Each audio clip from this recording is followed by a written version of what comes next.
welcome to the channel. My name is Niraj Mukherjee and I'm a regulated Canadian immigration consultant. I practice here in Guelph, Ontario.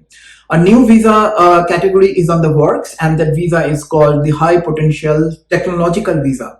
By virtue of that visa, somebody that is looking for a job, a work in the Canadian technological space will now have an opportunity to come to Canada to search for that job while being in Canada on a temporary basis. This seems like a dream come true for many of you if this visa category has been accepted by the federal government of Canada, obviously, because most of you that are planning to get yourself a job over here in Canada while you're in outside Canada, the major hurdle that you currently have to go through is to convince an employer to issue you an LMIA, and then based on that LMIA, you then have to work for a work permit. The whole process is expensive, is cumbersome, and most importantly, it's full of red tapeism.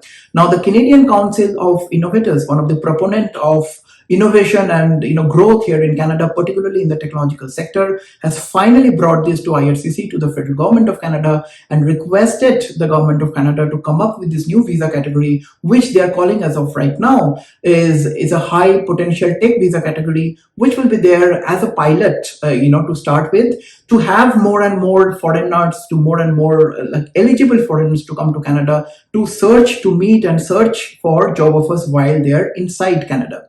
Right now, how those visa would be given, how like what will be the category of that visa, and obviously it will be temporary visa, obviously, but what would be the exact nature of the visa, how long will those eligible occupation holder will be able to come and stay here in Canada, all those details need to be chalked out if the government accepts the decision. Now, I would not otherwise make this video just because one technological enabler has really proposed this kind of visa, but this kind of proposition, to me, in my mind at least, draw a direct correlation with what the government has already said in its budget. If you remember, and if you follow my budget video, I have already mentioned that the government is all for to remove the red tapeism in the LMIA process, which means they have now understood that this country will not be able to survive post-pandemic era without the help of foreign workers. So now they have decided to put into place additional dollars to remove all the red tapeism in the LMIA process, so that the employers are now able to hire more and more resources from outside Canada.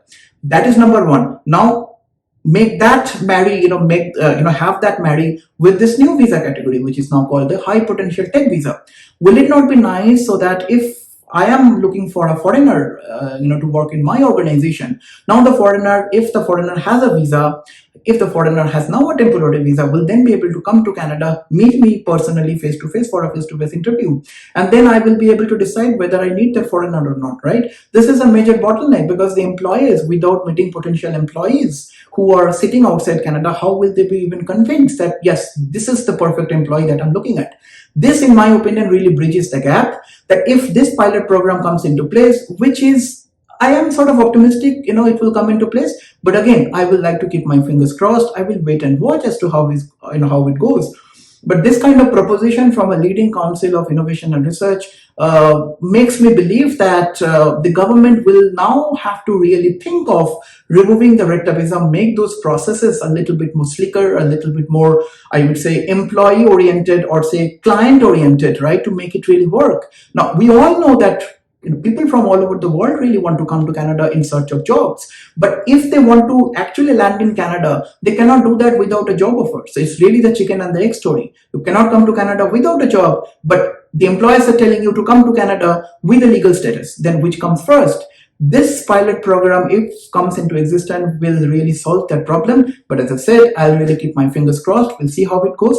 I hope you find this useful. If you need my professional assistance, drop me a line, contact@nuvonation.ca, and I shall be glad to consult you. Thank you, and I will see you in the next video, guys. Bye now.